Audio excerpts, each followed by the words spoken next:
heartache. Is that just what you'll be? Will it always have to end? Or will when they find a love, will stay a precious friend? Those were some of the first words I wrote in rhyme when I was around 12 or 13 years old. I remember my whole life I searched for love. I was born the youngest of 3 girls. My sisters were both 5 and 6 years older than me. And my mom left my dad when I was 3 months old. Oh. So I never had that love of a father in my home. And I can remember wanting to play softball so that I could get my father's attention. He used to take us to the ball games. He coached the men's softball team on Sundays. And during the summers, that's the only time we saw my dad was on the softball field. And I became the bat girl on the team, and I learned to play ball, hoping to get my father's attention and approval. Now, he told me that he came to my games when I was in high school, but I never saw him there. So my whole life I was searching for love. I asked my mom, would she have a brother for me? Some kind of love from a man or anyone else in the world. There were not hugs in my household growing up, and so I didn't feel that softness. And I grew up and I ended up falling in love with Tara's daddy, Willie. And I just thought he was my everything, and I was seeking outside myself for that love. And you might understand that type of love, because most of us have had a love we could love for life. Someone to hold us so tightly they can take away all our suffering and strife. We dream of them rushing to us and sweeping us off our feet. We feel their love inside, burning with passion and heat. We know they'll always try to comfort all our cries. And when we look within their eyes, we see spirit. And so,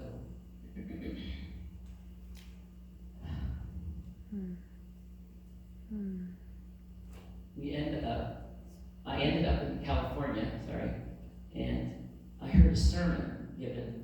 At the beginning of the sermon, Reverend Will Newsom used to give quotes, and he, this particular morning, was giving quotes about love, and he said that there are at least 7 words for love in the Bible between the Aramaic, the Greek, and the Hebrew, that it was spoken and written in, and that the first type of love, he explained, was filial, a brotherly love, more of a companion type love. The second one he explained was eros, and that was between 2 partners, an erotic or a sensual more kind of love. And the third one was agape love, unconditional love from God. Yeah. And like Mickey,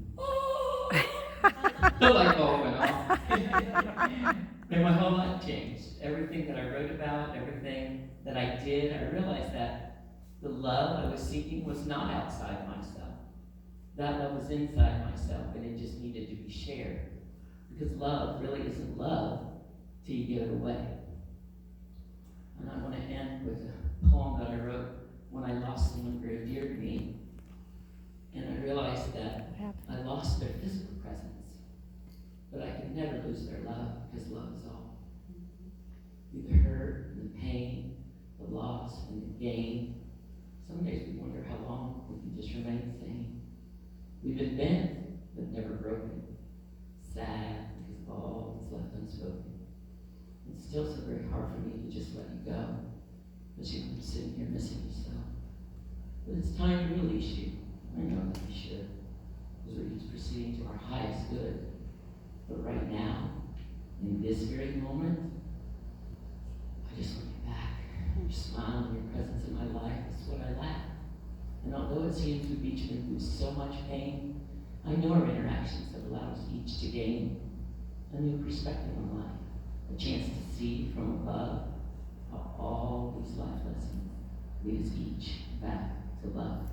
This love, all there is, all there ever will be, even if you're not here in this physical presence, sharing it with me.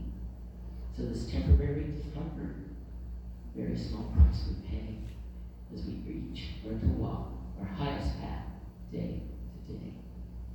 Dear friends, please remember that what isn't love is a call for love.